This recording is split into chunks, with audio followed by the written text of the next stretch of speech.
Encourage your friends to come. Please encourage your friends to come. We'd like to get 40, 50, maybe even more sometime.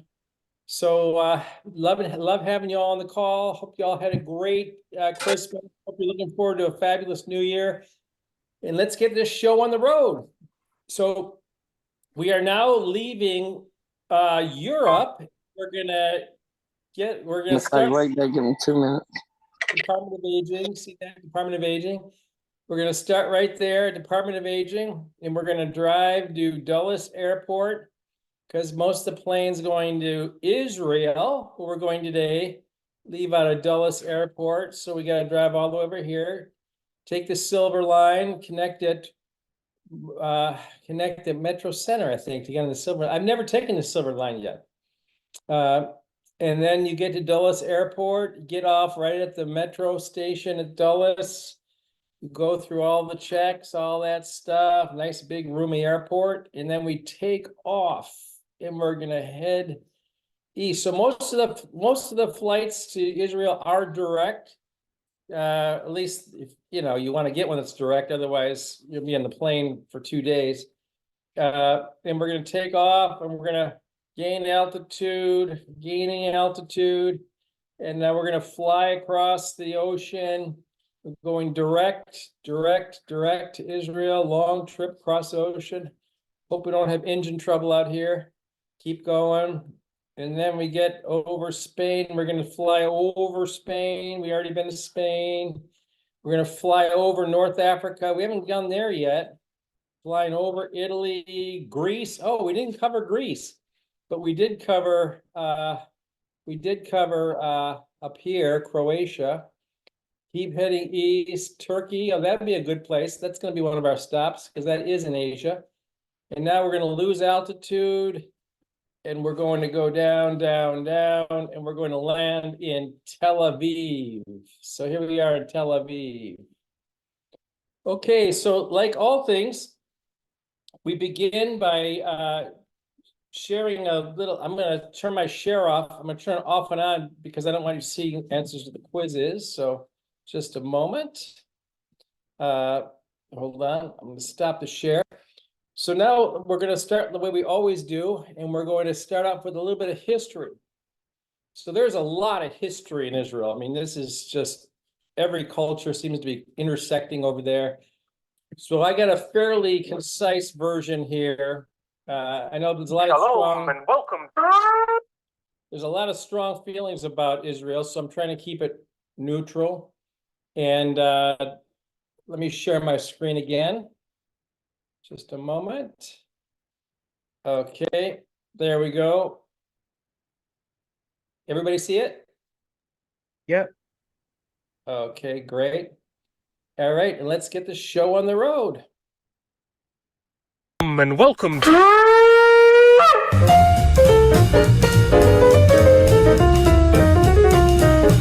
This is the Middle East, and here's Israel. Now let's go, shall we? Israel's history is exceptionally ancient, with the semi-nomadic Natufian culture boasting the oldest evidence of beer making in the world. Good to know early humans had their priorities right. The years passed, and one of the world's oldest cities was constructed, Jericho. During the Bronze Age, we spy the rise of a Semitic-speaking city-dwelling people called the Canaanites, and the land came to be known as Canaan. These Canaanites were very likely among the Hyksos folk, who gained control over northern Egypt in the 1600s BC. Ruling till they were expelled by Ahmose I around a century later. Meanwhile, we observe another people group in the land of Canaan, whose first mention is on the Egyptian Merneptah stele of the 1200s BC, a humble tribal confederation of shepherds called Israel. The Israelites, also known as Hebrews, were unique among all the nations around them in that they did not worship an extensive pantheon of deities, but rather one god, and while their neighbors built grandiose monuments of brick and stone, Israel's glory was in words. The Hebrew Bible would change the world in the way an obelisk never could, by inspiring the mind and soul with thoughts that have gripped and shaken the hearts of billions up to this very day. The Hebrew Bible is called the Tanakh, and the first 5 books of it are called the Torah. It recounts how Abraham was called by God to travel from his home in Ur to the land of Canaan, which was promised to him and his descendants forever. This divinely sanctioned real estate deal was repeated to Abraham's son Isaac, and to his son Jacob, who was renamed Israel. Jacob had 12 sons, whose families became the 12 tribes of Israel. After centuries of servitude in Egypt, Egypt. They were delivered by Moses, who led the people to the brink of the promised land Canaan, which was subsequently conquered by his successor, Joshua. The biblical books go on to describe Israel's incessant squabbles and conflict with surrounding peoples, the most troublesome being the Philistines, who are commonly believed to have been among the marauding sea peoples who troubled the eastern Mediterranean during the end of the Bronze Age. Ramses III of Egypt fended them off in the 1100s BC, but the Israelites were not so successful, and the first king of Israel, Saul, committed suicide after losing to the Philistines at the Battle of Gilboa. But things changed under King David, who became the benchmark of Israelite kingly greatness. David's story, as recounted in the books of Samuel and Chronicles, is one of military success and territorial expansion, one of his most celebrated feats being the conquest of a city called Jerusalem, which became his capital. Under David's son Solomon, the kingdom of Israel is described as having attained its zenith of wealth, power, and magnificence. Solomon built the legendary temple, where the Israelites worshipped and sacrificed to God according to the laws of Moses. It also housed the Ark of the Covenant, the golden chest containing the Ten Commandments. Though Solomon was renowned for being wise, his son was otherwise. Rehoboam's refusal to reduce taxes led to most of the 12 tribes breaking away from the union under the leadership of Jeroboam, who became the king of the north. So the state was split in two, with Israel up the top and Judah down the bottom. The term Jew derives from Judah. This divided era was a sort of golden age of prophets who arose to warn the people that they would be punished for their wickedness, but also brought the consolatory news that one day a Messiah would arise and be their savior. The northern kingdom lasted 2 centuries before being conquered by the Assyrians in the 720s BC. The only surviving image of an Israelite king is this unflattering depiction of Jehu bowing before Assyria's Shalmaneser III. The biblical authors depict Judah more favorably, but the prophets had spoken, judgment awaited, and in 586 BC the Babylonians swept in and destroyed the temple and carried off numbers of Jews to Babylon. Around 538 BC, after he had conquered Babylon, Persia's Cyrus the Great issued a decree that permitted the Jews to return to their home and rebuild the temple, which they did. So the land continued as a Persian province until the 330s BC, when Alexander the Great marched in and established Greek rule. Grecian culture appealed to many Jews, and things were going pretty well under Antiochus III here, but his son proved a nightmare for the Jewish people. Antiochus Epiphanes initiated an all-out attack on the Jewish religion, which in turn provoked a furious revolt in 167 BC, which succeeded in gaining independence for Judea. The warrior priest Judas Maccabeus cleansed the profaned temple and rededicated it to the God of Israel, an event remembered annually by Jewish people at Chanukah. So Judea was free, but not free from problems, like quarrels over the throne, and after a civil war the land fell to the Romans. It officially became a province in 6 AD. Meanwhile, a baby had been born in a village called Bethlehem, who grew up to be so enormously influential, many consider him the most momentous figure in all history. Of course, this was Yeshua, Jesus, whose miraculous ministry during the reign of Tiberius drew a fervent following around him, but also many enemies. After being falsely accused, he was crucified and buried, but after witnesses declared he had risen from the dead, and these same witnesses willingly suffered horrendous deaths for their faith, it was clear something big was happening. Devoted Jews began preaching the gospel, the good news of Jesus, whom they declared to be the Christ, the Messiah, and none did so more effectively than Paul of Tarsus, whose letters to the churches he founded contained the core of Christian doctrine, a faith that spread all through the Roman Empire and beyond, and went on to become the biggest religion in the world. Now, while the first Christians were all Jews, it soon became clear that the majority of the children of Israel did not accept Yeshua, and were meanwhile growing more and more fed up with Roman rule. And you better believe there was war. In 70 AD, after years of fierce fighting, the Romans under future Emperor Titus captured Jerusalem, destroyed the temple, burned the city, and enslaved the populace. Jewish rebels famously continued the struggle at the siege of Masada, where according to Josephus they chose to kill themselves rather than surrender. In 132 the Jews revolted again, and this time Rome's fury knew no bounds, and after crushing the revolt and killing over 500,000 Jews and selling more into slavery, they renamed the region Syrian Palestine. The name Palestine derived from the Philistines, and was how the Greeks had referred to the land. Now, while communities of Jews continued to live in Palestine, most were scattered abroad, and remained so for many centuries. The 7th century saw the region conquered by the Muslim Arabs, who constructed the Dome of the Rock Shrine and Al-Aqsa Mosque on the mount where Solomon's temple once stood. Non-Muslims were forced to pay the jizya poll tax. Jews had to wear yellow and Christians had to wear blue. Muslim rule continued until 1099, when the European forces of the First Crusade stormed in and conquered it, taking Jerusalem amid much slaughter and establishing a Christian kingdom under Baldwin I.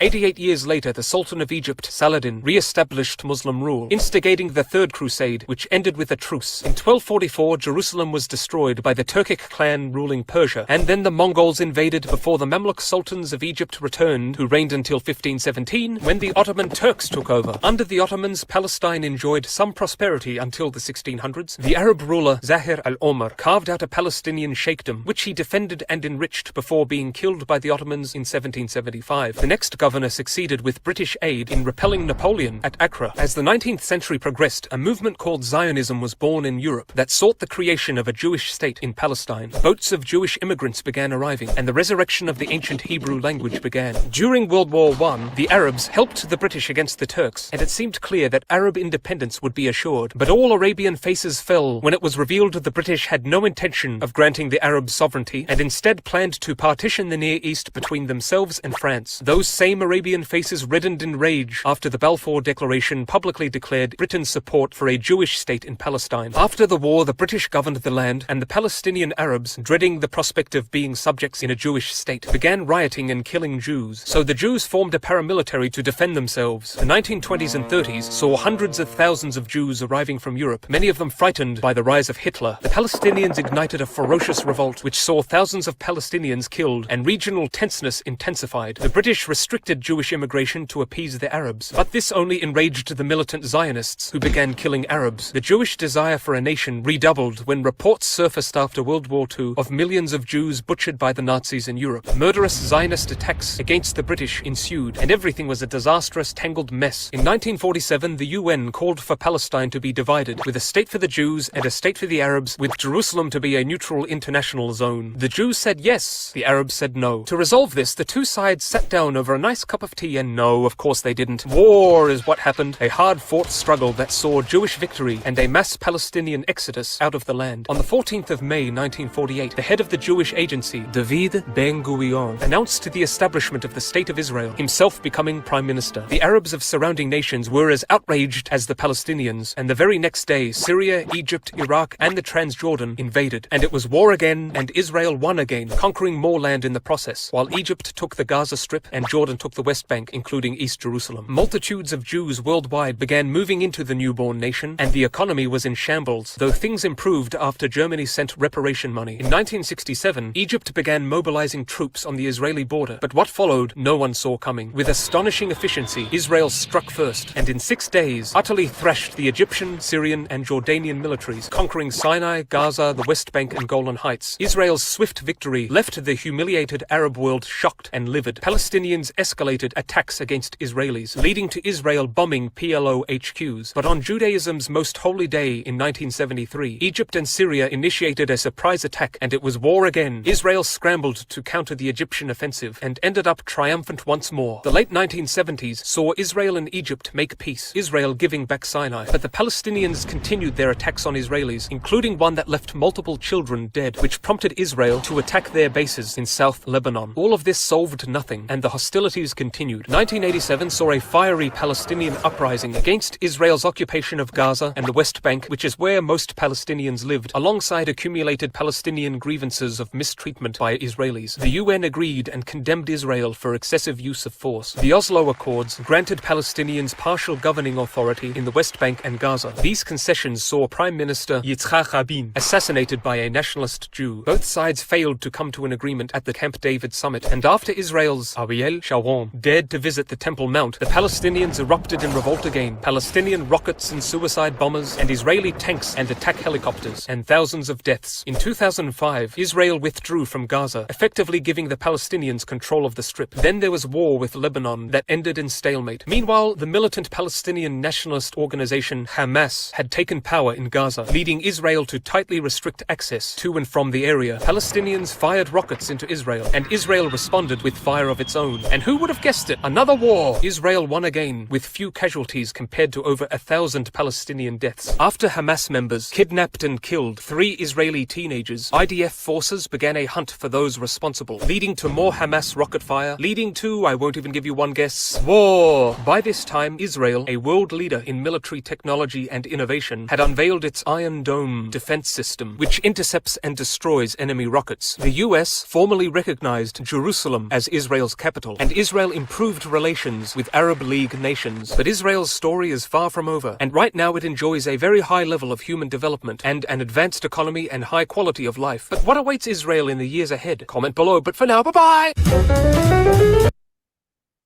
Wow. I need to take a breath after watching that. My gosh. Any thoughts or reflections? Obviously, that was produced, before the current situation. Any thoughts? Well, Is it Melanie? yeah, they've Melanie? been fighting from the very beginning. I mean, Too many wars. And winning. Winning with the help of the United States. Yeah. But for that to be for Jerusalem supposed to be a spiritual state, it's in constant war. Yes. Constant war. I want to give But it up. That's a lot of history. yes, A lot it of is. history. Holy land. That's the Holy Yes. Land, yes. Yeah. But it's gonna be all right. Why you say that? Because that's what God said. Yeah, That's that's what- what God Yeah, said. you're right. You're right. That's exactly what he said. Mhm. It'll all be all right. Yeah, Seem like until it's it's time. the war. Yeah. been at a long time. But that just shows what it says in the Bible, where it says that what's happening now has happened before. So that means all these wars and everything going on has happened before. It's gonna come to an end. Yes, Lord. Mm-mm. We may not see it though. We No. may not live to see it, but No, it's a constant war all the time. all the time. This too shall pass. Yeah, Mhm.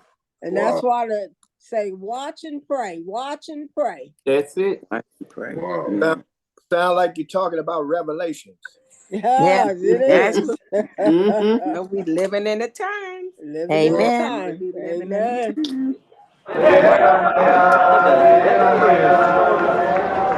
Sorry, folks. It's just Thanks, a little Thanks, too fast. thanks for the reflections. Can everybody see the new video? Yes. Let's get it Yeah. on. Let's get it on. No. All right, Lot all of right. destruction. So that's the past. Now let's jump to the present here. This is a bit of a long one, but it's got to be long because there's so much going on in this little tiny strip of land. Yes, Yeah. it is. Let's I go. read that it's half the size of Lake Michigan. This is the whole That's country right. of Israel. I mean, that's ridiculous. All right, here we go. This will be a long one, so hold your breath. Okay.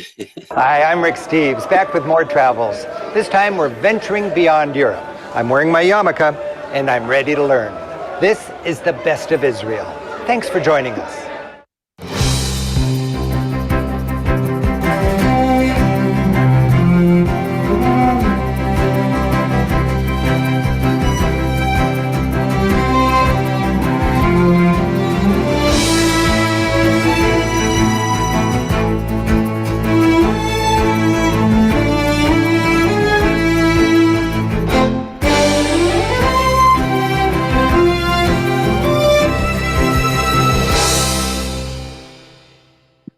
For a third of humanity, Israel is literally Holy Land, and Jerusalem marks its sacred center. For Christians, this is where Jesus was crucified and resurrected. For Muslims, this is from where Muhammad journeyed to heaven. And for Jews, this is where the Temple of Solomon stood. The crossroads of three great religions, the Holy Land has been coveted and fought over for centuries. Israel is filled with a fascinating range of sights. Jerusalem, with its dazzling dome, is alive with religious passion. Christian, Muslim, and Jewish. And cosmopolitan Tel Aviv enjoys its in-love-with-life Mediterranean beaches. Visitors ponder the fortress of Masada. Pilgrims are spiritually refreshed at the biblical sites around the Sea of Galilee. And everybody can bob like corks in the super salty Dead Sea, the lowest place on earth. Haifa, with its thriving multicultural cafe scene, shows promise as Israel grapples with ongoing challenges. In the Middle East, Israel faces the Mediterranean Sea, a Jewish state surrounded by Muslim and Arab neighbors. Today, the Holy Land, the region west of the Jordan River, is split between Israel and the Palestinian territories of the West Bank and Gaza. For our visit, we start in Jerusalem, then visit Masada, Tel Aviv, and the Sea of Galilee. We'll visit the West Bank, also filled with fascinating history and culture, in another episode. And the contentious issues Israelis and Palestinians are grappling with is beyond the scope of this travel show. Instead, we'll simply enjoy and explore Israel.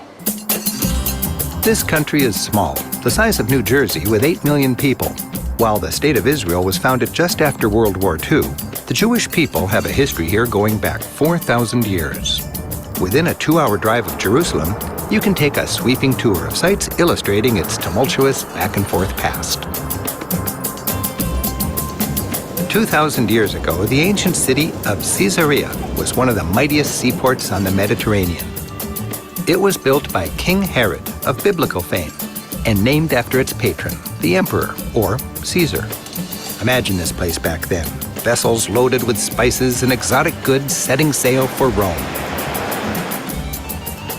Further up the coast is the 12th century crusader town of Akko. Its walls seem to have been weathered as much by history as by the sea. The Crusades were rampaging armies of European Christians who wrought havoc here. Their goal? To defeat the Muslims and put the Holy Land back in Christian hands. But Muslim dominance returned, and in the 16th century, the Ottoman Turks surrounded Jerusalem with this mighty wall. And the 20th century has left reminders of the determined Zionist spirit that built today's Jewish state. Pillboxes on the Golan Heights recall Israel's commitment to holding the high ground. Lush valleys farmed by cooperative communities called kibbutzes recall generations of patriotic Israelis who turned the desert into orchards. In 1947, after the Holocaust and the end of World War II, the United Nations helped found the modern state of Israel, and Jews long dispersed across the world returned to their ancient homeland. In the process, hundreds of thousands of Palestinians were displaced, and to this day, both peoples struggle to find an equitable and peaceful way to share what each consider their rightful homeland. This process has been difficult, and both sides have suffered tragically. Around here, one man's terrorist is another man's freedom fighter. In the name of defense against suicide bombers, Israel has built what it calls a security fence, and what millions of Palestinians consider a degrading and illegal land grab. And Israel is further asserting itself by building communities for hundreds of thousands of Jewish settlers across the West Bank border in what Palestinians consider their territory. While there are no easy answers, as a travel writer, I believe traveling here is important. I connect with people whenever and wherever I can. Just meeting people and talking helps build understanding. Beautiful place to live in.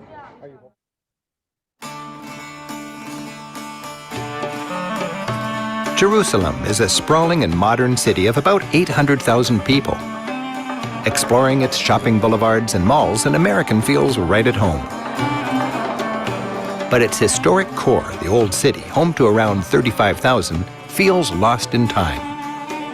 Its venerable walls corral a tangle of vibrant sights. Within a 10-minute walk, you can see the Church of the Holy Sepulchre, so sacred to Christians. The Dome of the Rock, treasured by Muslims, and at Temple Mount, the holiest place in Judaism, the Western Wall. For so many people, Jerusalem is the closest place on earth to heaven.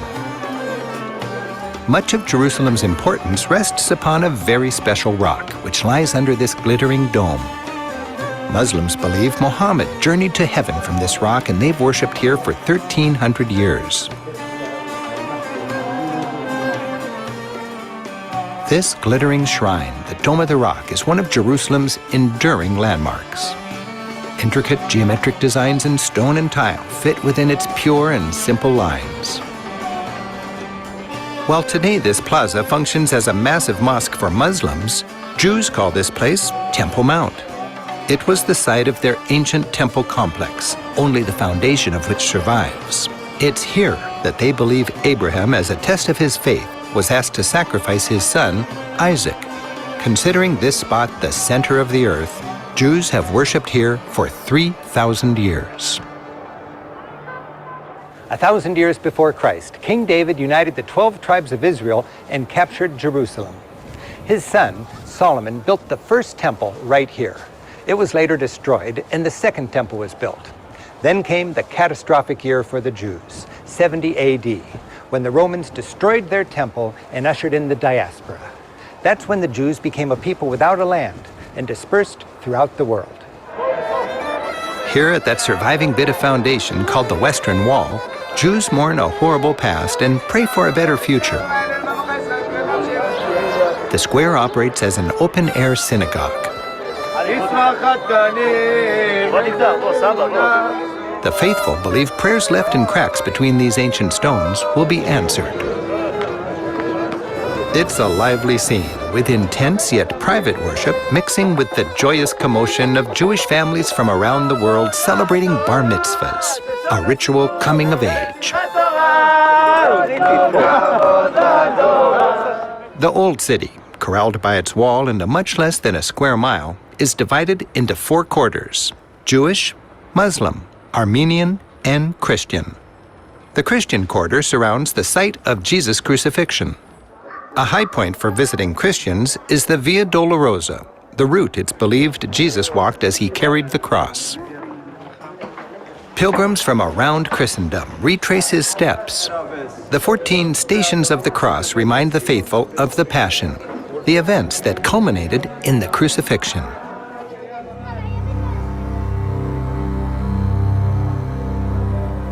The pilgrim's journey ends in the Church of the Holy Sepulchre on Calvary Hill, or Golgotha. Today, the dark, sprawling church is the most sacred site in Christendom. While Emperor Constantine had the first church built here in the 4th century, most of today's church is the work of 12th century crusaders. Built around the tomb or sepulchre of Jesus, it's shared by Orthodox, Coptic, and Roman Catholic Christians. Each sect controls a part of this commotion of holy chapels, a reminder of how any religion can be divided into factions. Nearby is the slab upon which it's believed Jesus' dead body was laid. Devotion and emotion have been spilled onto this spot for nearly 2,000 years. A powerful experience to witness, regardless of your faith. A Greek Orthodox chapel marks the site believed to be where Christ was crucified. Only a few steps away, under a grand dome, pilgrims line up to enter the Holy Sepulchre and place a candle near the tomb of Jesus.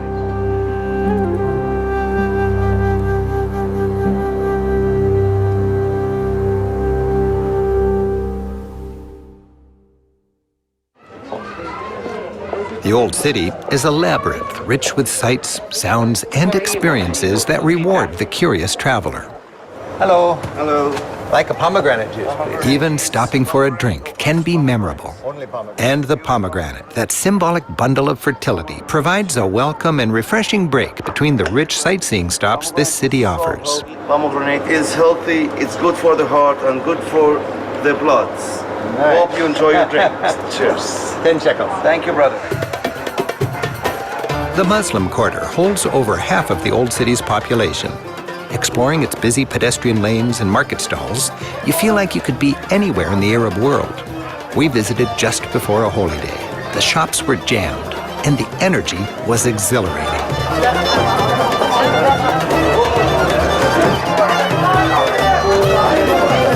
Experiences are often edible and tasty.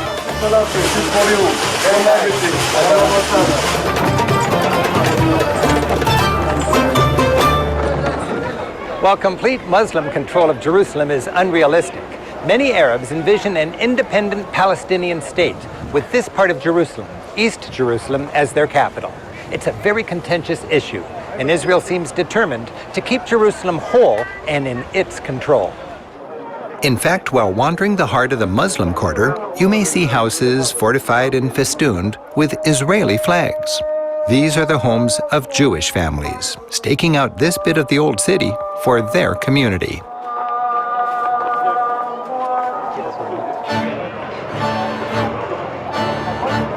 The Jewish quarter is more orderly and modern than the other quarters. Much of this area was destroyed during the fighting in 1948 or under the ensuing period of Jordanian occupation. After they took control of Jerusalem in 1967, the Israelis rebuilt this quarter. While it's not convenient or economical to live in this medieval tangle, devout Jews find great joy living and raising their families so close to the Western Wall. The Damascus Gate leads from the Old City into modern Jerusalem.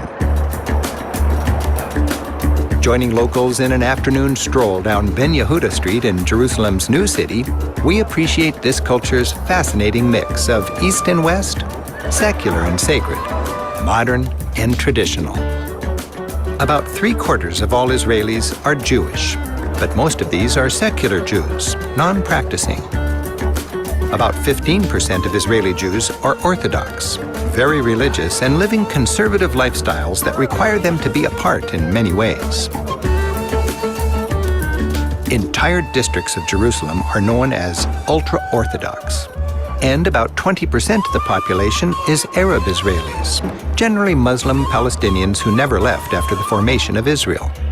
Christians, who are mostly Arabs, make up a very small and shrinking minority.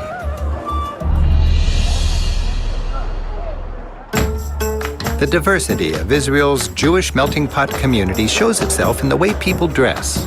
This is especially evident at places of worship and in ultra-Orthodox neighborhoods. With the help of a local guide, like A.B. Bresler, Simply People Watching comes with fascinating cultural insights.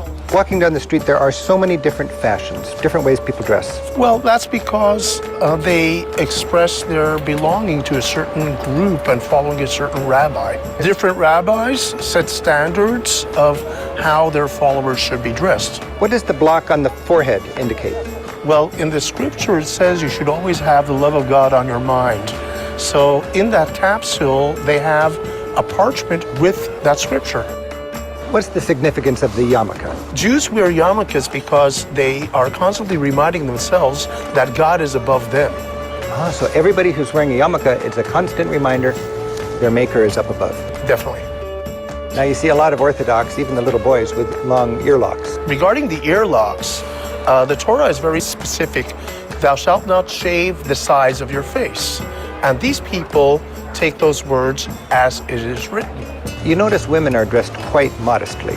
The Orthodox women are always dressed modestly, but when they get married, they take it one step upwards and they cover their hair in public. Now, most people wear black among the men. Why is that? The dominant color amongst the men is black because they're still mourning the destruction of Jerusalem nearly 2,000 years ago.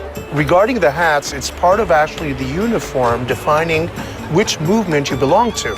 So by looking at somebody, you can tell if he's Ashkenazi and which movement amongst the Ashkenazi, or Sephardi, or Lithuanian, and so on and so forth. This man has a striped robe. That's a declaration that he belongs to a certain movement, which is considered very extreme, and also does not acknowledge the legitimacy of the state of Israel. So there are many different stripes of orthodoxy in the Jewish faith. Definitely. In Jerusalem, 19 amongst the ultra-Orthodox. And it's like the rabbis are almost like pop stars. They have their own following. These are the great teachers. More than pop stars. More than pop stars, sure. Put it this way, they're spiritual stars without the pop.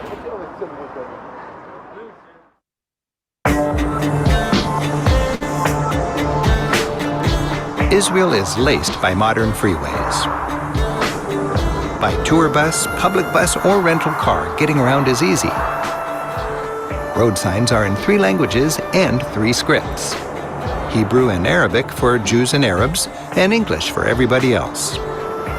And the scenery can be dramatic. Driving along the Dead Sea, the lowest place on earth, you marvel at the timelessness of the landscape and the history it's witnessed.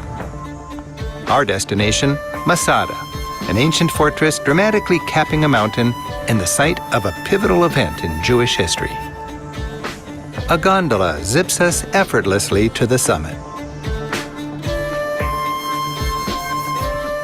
Built over 2,000 years ago as one of King Herod's many palaces, Masada served as a refuge of last resort back when the Jews were the rebellious subjects of Roman occupation.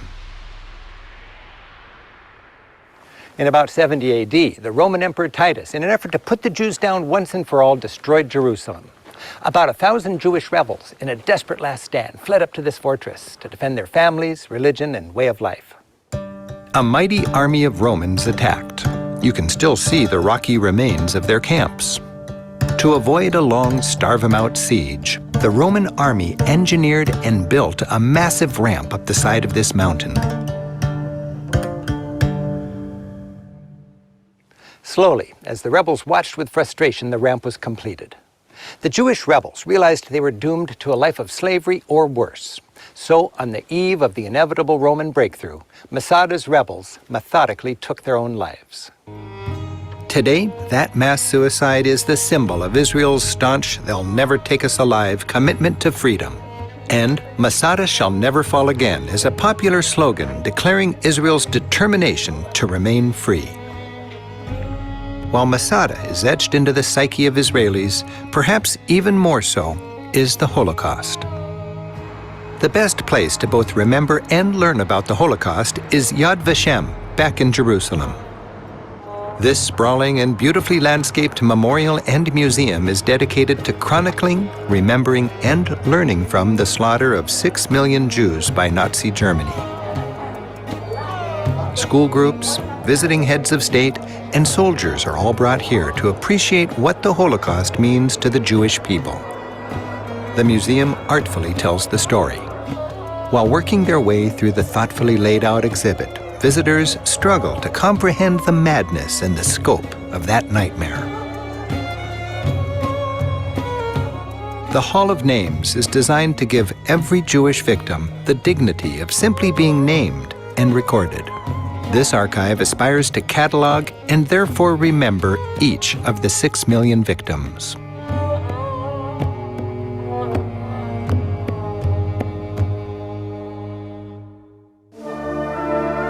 Yad Vashem also celebrates the creation of modern Israel. It shows the spirit of Zionism, that determination of those who came both as concentration camp survivors and refugees from Europe to forge a state for the Jewish people. Photos of the first settlers show early Zionists returning to their historic homeland, starting as a trickle in the late 19th century and becoming a flood after the Holocaust. Today, just a few generations later, the skyscrapers of Tel Aviv are like exclamation points declaring, "We've come a long way." There was a popular slogan back then, "A land without a people for a people without a land." That was inspirational, but it ignored the reality of the Palestinians who actually lived here and were displaced with the creation of Israel.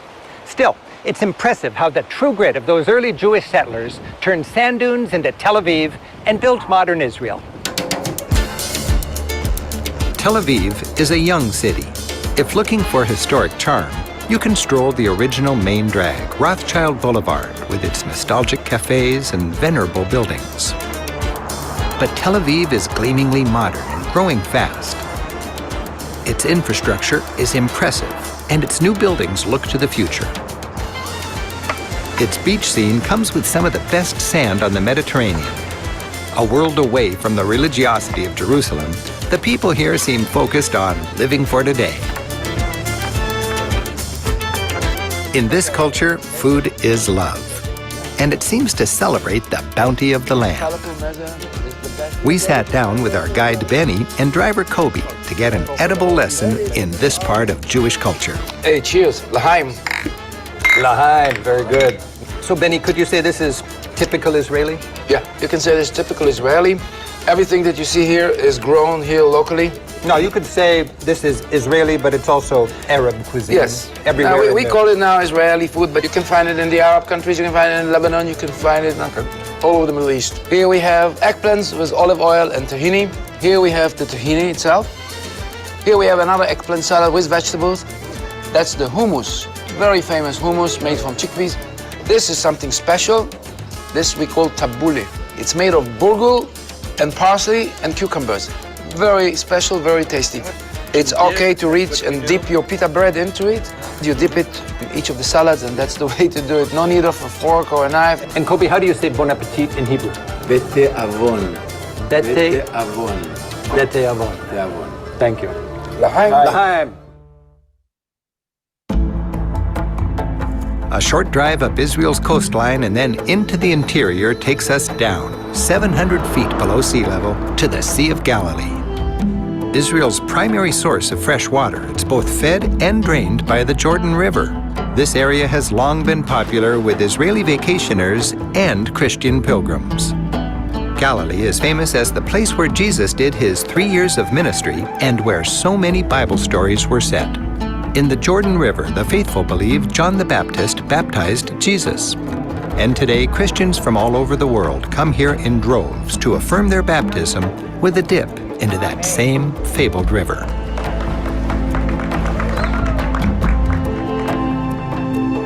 This busy north end of Galilee is where the Bible says Jesus walked on water, calmed the storm, and talked fishermen into changing careers.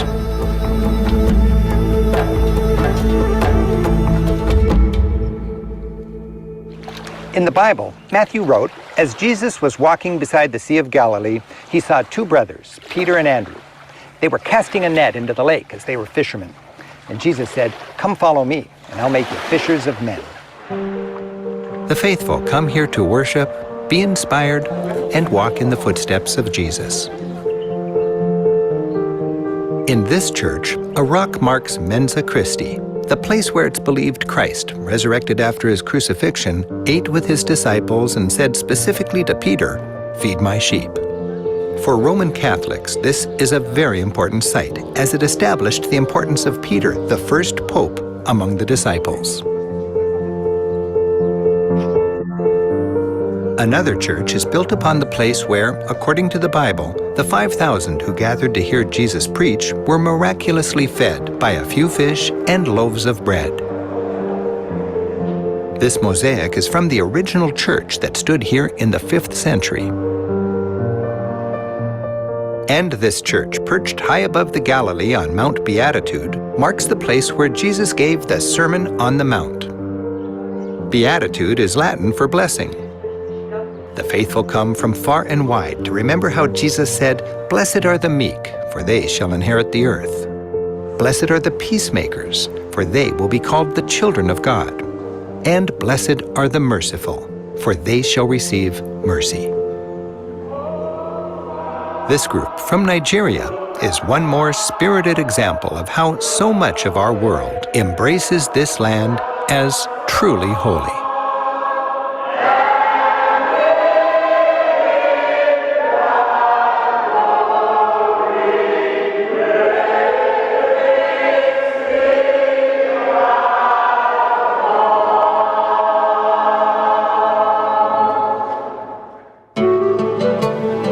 Having sampled the great sights and experiences of Israel, visitors, whether religious or not, leave impressed by the amazing diversity of the sightseeing packed into this small country. And it's hard not to be impressed by the richness and complexity of the cultures and traditions that have steeped for so many centuries here in the Holy Land.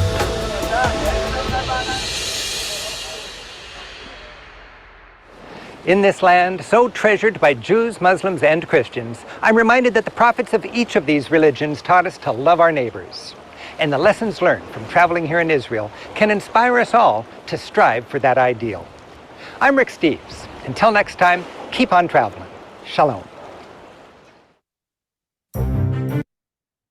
Great. Well, that was a long video. Any thoughts or comments? You know, Hopefully- Lou, my sister went to the Holy Land, both of my sisters, and they got rebaptized in the Galilee River. And they Oh, said that the water was so muddy, and they had these white robes on, and the water was so muddy, but when they went down and came up, the robes were still white. Oh, wow. Yeah. Yeah. Thank you for sharing that. That's wonderful. Yeah. Any other comments? It's an amazing way that that the three religions, Christian, Muslim, and Jews, can live in peace and treat that land as holy and not have peaceful coexistence. Yeah, that's very true. That is very Yeah. nice when that happens. Mm-hmm. Yeah, that's very nice when that happens. Any other comments about it? Yes. Their Go ahead. foods look very tempting. Yes, the food is looking good. Mm-hmm. I Yeah. love pomegranate I juice. like Which the I way get they it fresh. I like the way they shared the food. Everyone could dip into the bowls with their own with the bread and didn't have your own plate. I like the way they do that. Yeah, in the Bible, there's so many stories about breaking bread and eating together. Yeah. It's such a social thing, right? Mhm, Yeah, mhm. yeah. Yeah. Food eating Breaking is. bread. Yeah, we lose a lot of that nowadays. Yes. Yeah. Well, let me continue. I want to play a brief section of a video anyway, because I think it's especially nowadays. I'll do some snippets here. So this video is about what not to do if you go to Israel. Israel is one of the most fascinating Okay. countries in the world, both geographically and culturally. The birthplace of 5 major religions, including Judaism, Islam, and Christianity. It's become a major travel destination, not just for religious tourism, but for anyone who wants more context behind the belief systems of billions of people in the world today. Now, because of the complex cultural situation, there's going to be some things you want to look out for while you're traveling there. Here are 11 things not to do in Israel. Number 1. Don't be afraid to haggle. Now, this is especially true in the old city of Jerusalem, where vendors will target tourists with exuberantly high prices, knowing that they might pay them. So that being said, almost any price they tell you in a market is open for negotiation. And I've heard stories of people haggling prices all the way from 50 shekels down to 5. So keep that in mind if you want to buy anything there.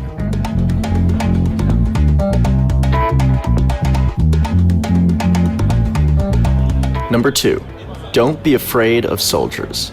Israel requires mandatory military service over the age of 18 from both men and women. The conscription lasts just under 3 years for men and 2 years for women, which is largely due to the animosity towards Israel from surrounding states, and from the numerous wars fought against it in the mid-1960s to 1970s.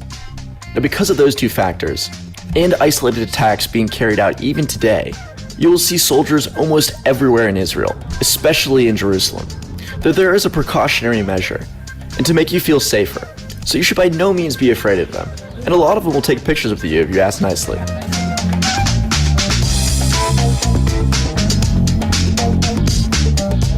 Number 3. Don't dress inappropriately. Now, this is mostly for the religious sites that you'll visit while in Jerusalem. And these sites will dictate that men and women dress modestly, covering their knees and shoulders. In some cases, you could be asked to wear a yarmulke, which will be provided for you. And women may be offered a shawl if their outfit isn't up to code.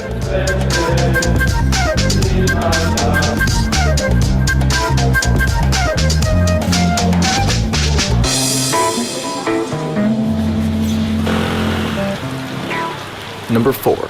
Don't talk politics. Now, it's going to seem like I'm contradicting myself because I fully support you having a political conversation with someone in Israel. But what I can't stress enough is that the conversation should be about you learning from their perspective.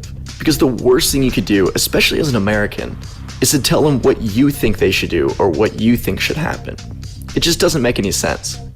You're there solely to learn about their point of view, and nothing else. Number 5.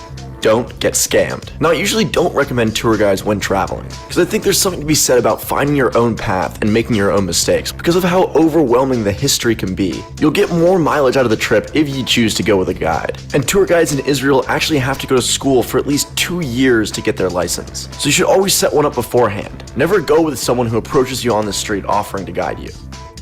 And you get the benefit of being able to interact more with locals.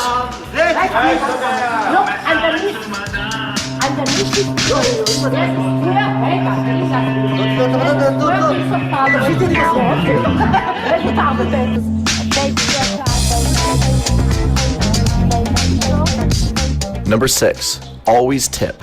Tipping in Israel is very similar to tipping in the United States, with waitstaff being paid a lower salary, with the expectation that they make that money back in tips.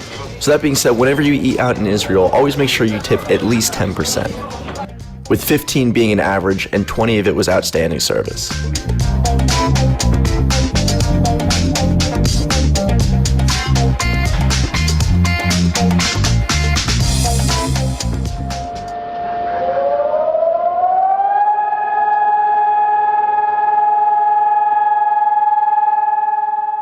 Number 7, Memorial Days. These are special remembrance days in Israel, where people set aside 24 hours to remember fallen soldiers and victims of terrorism. The days are called Yom HaZikaron and Yom Ha'atzmaut, and while the date changes slightly year to year, it's usually set in April. Most notably, there'll be 2 sirens, one at 8 p.m. and the next at 11 a.m. the next morning. When you hear these sirens, it's very important that you stop whatever you're doing and you just stand in silence. You'll see the entire country will do the same. It's for them to commemorate the people that made it possible for us to be there today.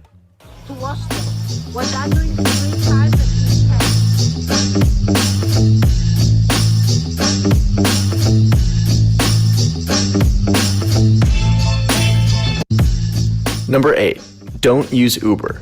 Now this is an easy one because Uber actually doesn't exist in Israel. Instead, they use an app called Get Taxi. And this will always be the cheapest and the safest way to get around Israel. Number 9, stay on the path. Now this is especially true once you start to get outside of the big cities. And that's because with so many wars having been fought in Israel, there are still various minefields that haven't been cleared.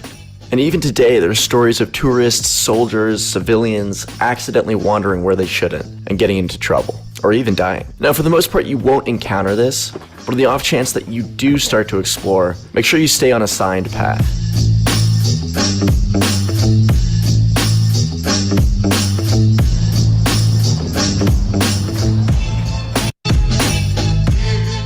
Number 10, respect their religion. Now, because Israel is such a religious place, you'll encounter a number of Orthodox peoples while you're there, and it's important to respect their traditions. For instance, Orthodox Jews aren't allowed to touch people of the opposite sex. So this means that if they switch seats with someone or move away from you, it's not because they're being rude, it's because of their beliefs.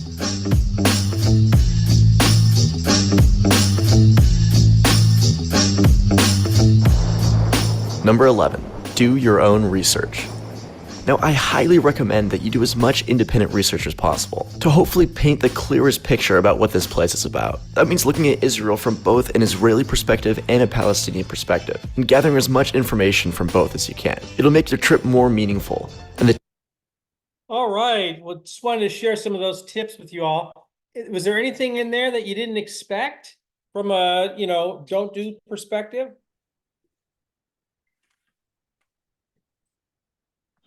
No, I expected that. Pretty much what you expected? Yeah, because I've Yes. had people who've gone on trips. They've gone from my church. I wasn't able to go, but they've gone from my church, and they've always brought back tips to tell us what not to do if you do go. Okay. I wasn't sure. I didn't know about the Memorial Days though. No, I didn't know that either. All Yeah. about the Get Taxi. Oh, Instead of yeah. Uber. Yeah. Don't use the Uber. Yeah, don't use Uber. Yeah, and the one about the soldiers, don't be afraid to approach them. They're nice and friendly. I would shun them, but now I would know better. Yeah. No, that's good. They're all over the place. Mhm. All right, folks. Well, here we are for the trivia, the Israel trivia. Hopefully, you're all paying attention. All right. We'll Like see. always, these trivia questions have Thomas, open up. Yeah. have absolutely nothing to do with what you just saw. What? What? Always. Good luck, everybody. Hello. Brenda Bard. Good, Yeah. everybody. All right, first one to shout out the answer wins. You ready, Alex? You ready to spot somebody? Yeah. Okay, here we go. First question is, oops. What are the 2 official languages in Israel? I didn't hear that. I didn't either. Hebrew and English. English, No. English and French. Nope. Arabic and Hebrew and Arabic. Hindu. Now, And there's no such language as Jewish. no. Yiddish, But they speak, Hebrew. Yiddish and Arabic. Yiddish. they speak Arabic. They're Arabic. Arabic. One is Arabic. Hebrew, the other would be Yiddish Tom, I and think Arabic. you got it. I think Tom No. has it. Tom, what was it? Aramaic. Aramaic. I said Hebrew and Is Arabic. it Yiddish? That's it. That's it. Yep. Yiddish. Yeah. Tom got it. Hebrew and Arabic. Said Hebrew and Arabic. Hebrew and Arabic. Okay. So I when didn't you go hear there, that, all the though. road signs, all that stuff is in Hebrew and Arabic. Yeah. All right, Okay. Tom. Tom, I don't think you won anything before, have you? He did. He just I'm here. Someone else. What would you No, like? I'm just kidding. I'm just kidding. He gets a lot of answers. All right, Tom. What do you want? Necklace. Thank All you, right. Thomas. Good job. Nice Hey. job, everyone. Yay, Tom. All right, next question. What famous machine gun was created in Israel? Using. Oh, whoa! Oh, wow, whoa. I didn't hear that. Uzi. That's in the right, streets. Thomas. Tom in the streets. Yeah. Wow, you got that off the spot. No. Tom's going for a No clean joke. sweep He ain't here. waste no time. Tom's going for the clean sweep. All right, Tom, do you want it for yourself? You want to give it to someone else? Give it to somebody else. Okay, who would you like to give it to, Mr. Tom? Anybody you choose. Somebody you had the one before.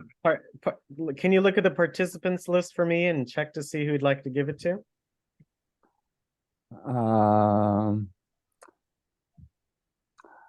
Let me go. Hold on. Oh dear, Uzi. Geraldine Smith. Oh, well, thank you so much, Mr. Thomas, for your kindness. Hey, Geraldine, what would you like, a necklace or a bracelet?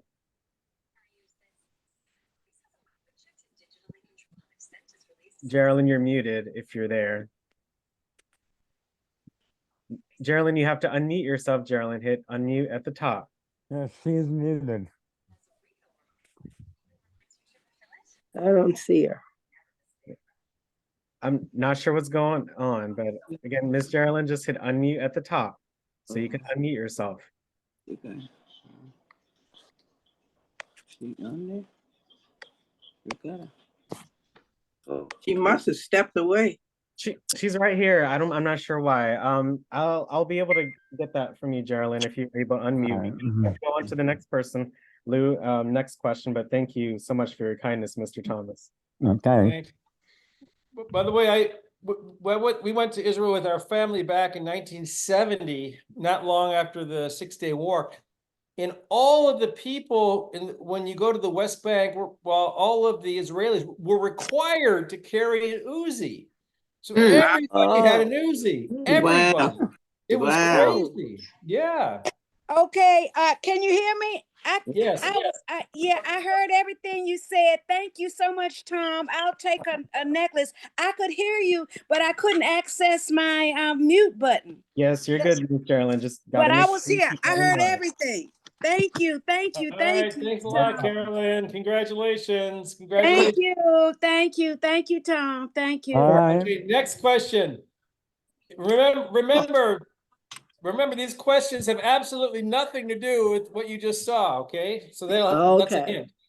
What area? Israel has the second highest concentration of high-tech companies in the world. What area has the first highest? Tel Aviv. No. China.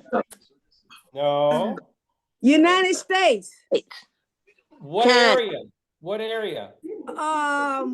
Silicon Valley. Good job, Mr. Ronald. That was Mr. Ronald. Good job. Good job. Know that one.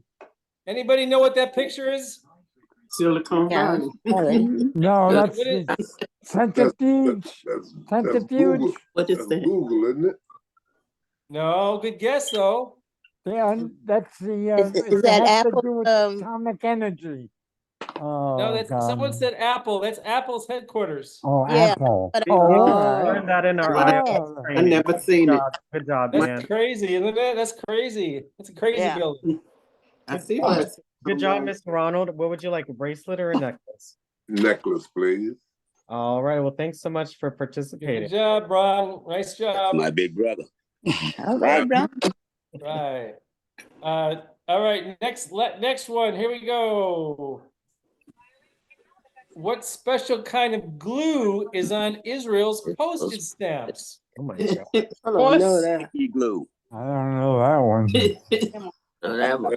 What's the kind of glue That's on Israel's special postage because stamps? Elmer's. According to DJ, It's kosher. It's kosher. Kosher. Kosher. glue. Oh my God, you guys are good. You guys got good. You guys are good. Kosher, right? That's Cassandra. That's Yeah, I Cassandra. heard, yeah, Get it, I heard Cassandra, you, get it. Cassandra. I definitely heard you say that. So good job. Thank you. Good job. Thank you so much. what is it? Yeah. That's cute. Would you like That's a good. bracelet or a necklace, Cassandra? A necklace. All right. Thank you so much and good job. Thank you. What was it? Kerosene. Kosher. Everybody, y'all did a great job. I'm so proud of you all. I have a blast leading these things. Thank you for the opportunity to spend time with you all. Thank you, Lou. Quick question though, next week, Alex, where in Asia are we going next week? Yes, I actually have it up right here. So if you give me 1 second, I can pull it up. And we are traveling to one of I'm really looking forward to this destination. We are traveling to Japan. Oh, yeah. All right, I'm excited about this. Japan. Hey, looking forward Okay. to going to Japan. Yeah. I'm excited about this. This is gonna be exciting. That's gonna be good. yeah, we'll be traveling in Asia for the month of January. So I hope you all enjoy. Oh, yeah. Yeah, we will. And congratulations to Mr. Thomas, Miss Geraldine, Mr. Ronald, and Miss Cassandra for winning today. Thanks so much for Yes. All Thank right, you. great job. Thank you. Thank you. Good job. Thomas. Thank Great job. you. Good job. That Thomas is real smart. Yes. Yeah, Yeah, Gonna be Thomas, hard you're next. smart. Any I last thought he was words gonna before, go clean before we sweep. go? I thought he was going for the sweep. Any He last almost words before we did. go for today, Lou? No, just everybody have a safe and enjoyable New Year's. Get out there, Yeah, Happy make New Year. friends. Don't be isolated. This is the one day of the year you don't want to be isolated. So just get out there. Get out there. Stay Yeah. sober. All right, All of our Thomas. Stay cities sober. too. All right. New Year, Thank everybody. you. All right, Lou. everybody. Happy New Year, Hey. everybody. Happy New Happy New Year. Happy New Year. Year. Happy New Year. Happy Be New safe. Year. Happy New Year to you all next Friday. And don't forget Hope our to see everybody next next Thursday.